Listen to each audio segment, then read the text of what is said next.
dia adalah sebuah konsensus, ya, artinya sebuah gabungan pendapat, ya, di mana nanti investor ini akan bereaksi secara naik, ya, secara langsung drastis. Meskipun kalau kita lihat secara trennya, tren pergerakan saham itu sedang turun. Hai sahabat Profit Shooter dimanapun kalian berada, kembali lagi bersama saya Iman Andika, SSI Magister Manajemen, dalam channel kesayangan kita semua, Profit Shooter.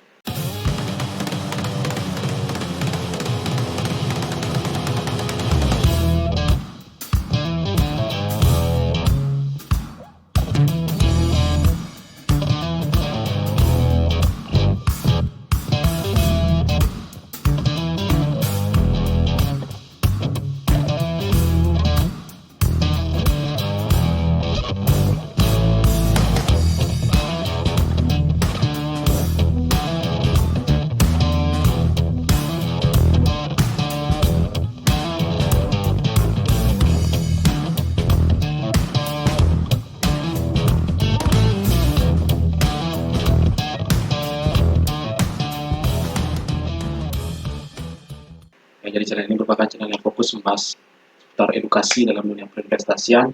Jadi kita akan banyak belajar tentang analisa teknikal, kemudian ada analisa fundamental, kemudian ada mindset-mindset yang harus kita pahami, yang harus kita pegang sebelum kita terjun ke dalam dunia investasi. Dan yang paling penting adalah teknik-teknik rahasia yang akan bantu kita untuk dapatkan cuan ataupun profit dalam dunia investasi. Sebelumnya jangan lupa like, komen, dan subscribe apabila kalian mendapatkan manfaat dan juga insight dari video-video saya. Share sebanyak-banyaknya video ini ke teman, kerabat, ataupun saudara yang akhirnya membutuhkan video edukasi tentang investasi. Stay tune terus.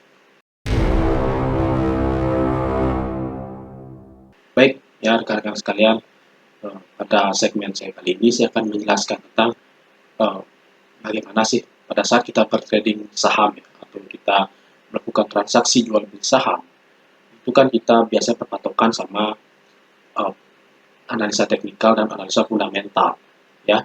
Mana analisa teknikal dan fundamental ini kita acuannya kan adalah sebuah perusahaan. Ya, kita menganalisa teknikal dan fundamental sebuah perusahaan. Nah, kalau kita bicara tentang perusahaan, jadi kan kalau misalkan perusahaan itu pasti ingin mendapatkan laba yang tinggi, kemudian pasti ingin selalu untung, dan juga operasionalnya itu pasti dia selalu ingin bagus-bagus, ya, intinya seperti itu. Nah, tapi kenapa ya? Padahal perusahaan itu selalu ingin mendapatkan laba, kemudian dia selalu mencetak laba, tapi kenapa harganya juga fluktuasi, tetap terkena fluktuasi, bahkan cenderung turun. Nah, ya, jadi yang pertama itu adalah kenapa dia belum mencetak laba, itu karena misalkan dia mendapatkan suntikan dana nih, ya, suntikan dana dari investor. Nah, kita lihat laporan keuangannya. Ya, meskipun laporan keuangannya itu minus, artinya dia mencatatkan rugi bersih, tapi kita lihat apakah dia operasionalnya secara year on year, ya, apakah dia ada yang namanya peningkatan. Nah, jadi kalau misalkan dia tahun pertama itu mengalami yang namanya rugi bersih 100 miliar, terus di tahun kedua, ya, year on year-nya ternyata turun menjadi minus 50 miliar, itu artinya kan ada perbaikan. Ya, ada dia mencatatkan laba, tapi karena dana awal, ya, modal awalnya itu dia dari hutang, nah, sehingga akan dimasukkan ke hutang. Jadi terlihatnya memang dia itu adalah rugi bersih, tapi sebenarnya dia 1 tahun itu dia mencatatkan laba, ya, tapi laba yang dicatatkan, ya, dikurangi oleh kerugian, jadi masih mencatatkan rugi bersih pada tahun berjalan. Nah, ya, itu yang pertama. Terus yang kedua itu adalah ada yang namanya sentimen. Nah, ya, di video saya kali ini saya akan membahas lebih lanjut tentang sentimen. Ya, kenapa? Karena sentimen ini terkadang bisa menggerakkan pasar, bisa menggerakkan harga dari sebuah perusahaan, dari sebuah saham. Ya, jadi dengan adanya sentimen itu bisa yang namanya menjadikan harganya menjadi jauh lebih tinggi ataupun jauh lebih rendah ketimbang nilai asli sebuah perusahaan. Nah, jadi kalau kita sudah sebutkan di awal, itu jika labanya naik, ya, sebuah perusahaan kita selalu ingin labanya naik, ya, selalu ingin mencatatkan untung. Nah, biasanya kalau selalu mencatatkan untung kan sahamnya naik terus, ya, sesuai kan dengan laba yang dihasilkan, tapi ternyata tidak, karena ada faktor sentimen tadi. Nah, sentimen ini beda ya dengan sentimen yang sering kita kenal dalam bahasa sehari-hari atau dalam KBBI ya, Kamus Besar Bahasa Indonesia. Jadi kalau sentimen itu dalam Kamus Besar Bahasa Indonesia itu lebih ke yang namanya pendapat individu, pendapat pribadi, nah, tentang perasaannya ya. Jadi dia mengungkapkan perasaan, mengungkapkan pendapatnya secara pribadi, dan dia menggunakan perasaan dan cenderung sekali lebih-lebihkan. Nah, itu kalau misalkan kita ngomong sentimen, ya sentimen pribadi. Tapi kalau yang kita maksud di sentimen dalam market atau pasar, sentimen pasar itu ya adalah sebuah konsensus ya, artinya sebuah gabungan pendapat ya, di mana nanti investor ini akan bereaksi terhadap berita-berita, terhadap pergerakan pasar. Jadi kalau misalkan pada sebuah perusahaan itu terkena sentimen negatif, ya investor juga akan bereaksinya negatif. Begitu pula sebaliknya, kalau misalkan perusahaan ya itu terkena sentimen positif, ya saham investornya juga akan bereaksi positif. Nah, beda kalau misalkan kita di kehidupan nyata, sentimen itu lebih ke konotatif ya. Konotasinya itu adalah selalu negatif, sentimen pribadi. Nah, tapi kalau misalkan kita ngomong berbicara di market ya atau di saham, jadi sentimen itu ada dua, sentimen negatif dan sentimen positif. Nah, contoh misalkan ada perusahaan batu bara nih, ya. Nah, kemudian terkena sentimen bahwa harga batu bara akan naik. Otomatis dia terkena sentimen positif. Nah, sentimen positif ini yang nanti akan menggerakkan sahamnya secara naik, ya secara langsung drastis. Meskipun kalau kita lihat secara trennya, tren pergerakan saham itu sedang turun. Nah, tapi dengan adanya sentimen tadi, ya harganya bisa melonjak naik. Nah, jadi itu salah satu contoh sentimen ya dalam dunia pasar modal atau dunia saham. Nah, jadi kalau kita ngomongin sentimen itu terkadang kita jadi tidak bisa memprediksi ya. Nah, jadi dengan pada saat sentimen keluar, itu kan biasanya ada juga kepentingan lain ya yang menunggangi sentimen itu. Nah, terkadang juga pada saat sentimen itu muncul ya, atau sentimen atau berita tadi sudah dikeluarkan ya, sudah kita baca berita tadi, terkadang harganya sudah naik duluan atau harganya sudah turun duluan, tergantung sentimennya. Nah, misalkan nih saya sebagai pemegang saham misalkan ya.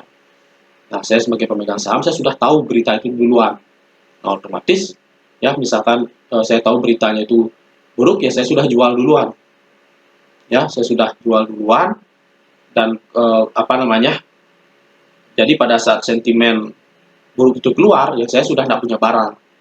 Gitu loh. Jadi memang pada saat ada juga kepentingannya seperti itu yang menunggangi. Jadi pada saat sentimen keluar, harganya sudah bergerak lebih dulu ketimbang sentimennya.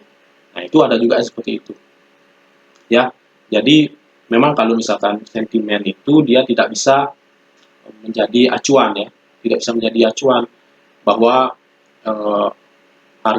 harga saham itu ya, jadi nilai sesungguhnya itu kita tidak bisa tahu pasti jadinya ya, karena memang sentimen ini akan menggerakkan harga.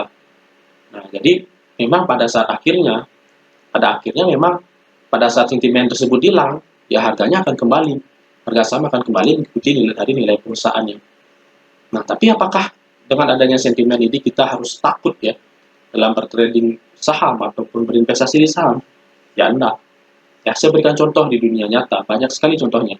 Ya, tapi saya berikan contoh dua aja dulu ya, supaya teman-teman paham di sini bahwa sentimen itu tidak membuat kita takut, justru kita semakin euforia jika kita bisa mengetahui sentimen apa yang akan terjadi dalam perusahaan tadi. Nah, jadi dengan adanya sentimen ini, ya kita sebenarnya analisa fundamental kita menjadi lebih komplit. Nah, jadi kalau misalkan kita sudah paham tentang analisa fundamental dan juga kita mengetahui sentimen yang akan terjadi, nah kemudian kita padukan dengan teknikalnya. Apakah sekarang saatnya cocok untuk kita masuk, ataukah saatnya yang cocok untuk kita keluar dari saham itu. Nah, saya coba berikan contoh di dunia nyata. Misalkan dulu teman-teman kasih tahu ya, yang namanya batu akik. Nah, jadi batu yang digunakan di gelang itu ya, maaf, di cincin itu ya, yang apa namanya, yang eksotik ya. Harganya itu dulu pada saat ngetren itu di tahun 2010-an ya kalau nggak salah, itu harganya ada yang mencapai ratusan juta, teman-teman. Ya kan, teman-teman, kalau teman-teman ikat kembali ya, ada yang memiliki motif yang marbling itu yang sangat rumit ya, yang mungkin hanya komunitas batu akik aja yang tahu. Tapi di kalangan komunitas tersebut ya, ada batu akik yang dihargai sampai ratusan juta.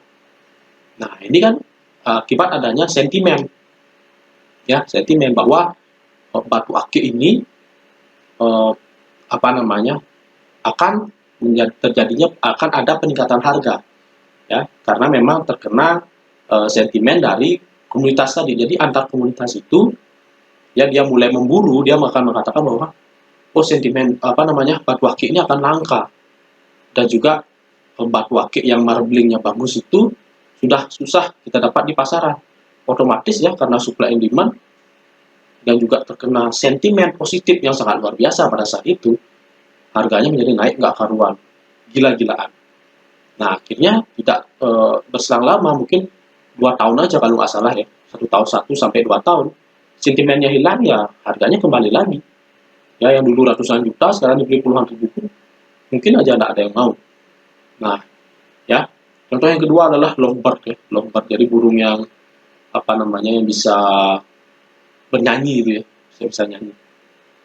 Nah, pada saat ngetrennya itu, pada saat burung lovebird itu sering dipamerankan, sering diperlombakan, itu kan harganya bisa sampai puluhan juta ya.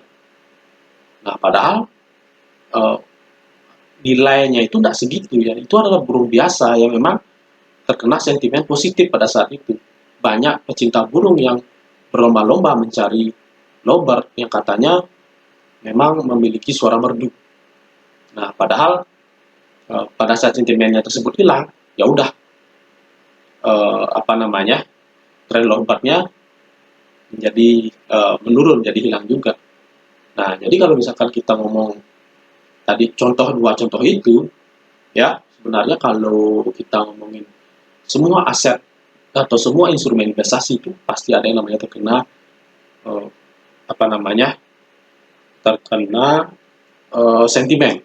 Nah, contoh lah, misalkan tanah ya, kita ngomongin tanah nih, tanah misalkan di daerah agak pinggiran kota ya, tiba-tiba terkena sentimen positif yang katanya pada daerah itu akan dibangun sebuah bandara misalkan. Nah, orang berbondong-bondong beli ya, beli tanah di daerah sana, dan harganya pun naik gila-gilaan. Nah, dari yang awalnya hanya mungkin 100 jutaan ya, kemudian karena ada sentimen positif tadi yang katanya akan dibangun sebuah bandara, harganya langsung meningkat menjadi 500, 600 juta, 700 juta, naik terus. Nah, dan sampai sekarang misalkan nih, kalau misalkan bandara yang nggak jadi dibangun-bangun, ya udah, amblas gitu aja, harga tanahnya akan kembali lagi mengikuti nilainya. Ya, begitu juga dengan saham ya, karena saham itu eh, apa namanya, identik dengan sentimen juga ya, karena yang namanya kinerja itu kan pasti akan ada hal-hal yang mempengaruhi ya kinerja tadi, kinerja perusahaan ini. Misalkan tadi contohnya adalah batu bara tadi, perusahaan batu bara ya, sentimen batu bara, kemudian ada sentimen kebijakan pemerintah dan lain sebagainya, itu akan mempengaruhi pergerakan dari sahamnya yang mungkin tidak bisa kita apa namanya, prediksi sebelum sentimen tersebut keluar. Nah, meskipun trennya pada saat itu turun, tapi kalau sudah terkena sentimen positif, dia pasti akan ada kenaikan. Nah, meskipun nanti akan mengikuti nilainya. Begitu pula sebaliknya. Ya, pada saat trennya naik, walaupun pada saat tren naik terkena sentimen negatif, pasti akan turun. Nah, tapi kemudian pada saat sentimen tersebut hilang, harganya akan kembali. Ya, harganya akan kembali mengikuti nilai dari perusahaan tadi. Nah, ya teman-teman sekalian, bahwa di sini teman-teman harus pahami sekali bahwa yang namanya perusahaan itu dia memang selalu ingin mencetak laba, selalu ingin mencetak keuntungan, tapi dengan adanya sentimen ini, ya dengan ada sentimen, akan menyebabkan harga tersebut fluktuatif, ya, fluktuatif seiring dengan sentimen apa yang keluar. Nah, jadi saran saya teman-teman jangan takut, karena memang sentimen itu akan selalu ada, ya, sentimen ini tidak akan pernah hilang, ya, karena apapun ya, statement apapun yang kita lihat di berita itu adalah sebuah sentimen bagi uh, merupakan sebuah sentimen, ya. Apakah itu sentimen berita untuk negara, ya sentimen untuk negara. Berita sebuah perusahaan itu adalah sentimen untuk perusahaan, ya. Berita suku bunga itulah sentimen untuk suku bunga, dan biasanya akan mempengaruhi semua perusahaan, ya, semua kebijakan, semua perusahaan, semua akan mempengaruhi sebuah ekonomi, ya, perekonomian sebuah negara. Nah, ya, jadi teman-teman jangan takut ya, dengan ada sentimen ini. Kita justru harus mengetahui caranya, mengetahui celahnya agar kita bisa menunggangi sentimen ini, ya, agar kita juga bisa menikmati keuntungan dari adanya sebuah sentimen. Nah, karena memang di dunia nyata pun sentimen itu ada, ya, apapun yang kita lihat, misalkan tiba-tiba ada pergerakan naik, ya, secara tiba-tiba, atau pergerakan turun secara tiba-tiba, itu pasti kena sentimen. Nah, contoh terakhir ya, yaitu pada Bitcoin, ya. Bitcoin pada saat dia keluar, harganya kan langsung gila-gilaan, karena memang terkena sentimen positif bahwa ini merupakan mata uang masa depan, ya, cryptocurrency, blockchain ini akan jadi mata uang masa depan. Tapi tiba-tiba ada sentimen negatif, ya, yang katanya Bitcoin tidak bisa menjadi alat perdagangan atau alat tukar yang sah. Yang kemarin itu sepertinya kalau tidak salah itu di Cina. Dan Bank Indonesia pun juga mengeluarkan pernyataan bahwa Bitcoin merupakan alat transaksi yang ilegal yang tidak diakui oleh negara. Itu kan terkena sentimen, ya, harganya dari ratusan juta per satu Bitcoin turun terus. Ya, tapi saat ini sudah mulai lagi setelah sentimen itu hilang, setelah orang-orang sadar bahwa Bitcoin ini mempunyai prospek masa depan, ya, Bitcoin inilah masa depan. Kemudian muncul NFT dan lain sebagainya, harga Bitcoin kembali merangkak naik. Nah, ya, teman-teman, di sini yang sudah menonton video saya ini, saya sudah mengerti tentang apa itu sentimen dan mengapa kita harus tidak mesti takut menghadapi yang namanya sentimen. Ya, jadi stay tune terus ya teman-teman untuk mengetahui info-info menarik dan juga update-update terbaru, ya, dari video-video saya. Ya, jadi nyalakan selalu loncengnya agar kalian menjadi yang pertama untuk menonton video saya dan mendapatkan edukasi terbaru dan materi-materi terbaru tentang investasi dan juga trading. Ya, saya Iman Hidup Andika, SSC Magister Manajemen, mohon undur diri. See you in the next video. Bye-bye.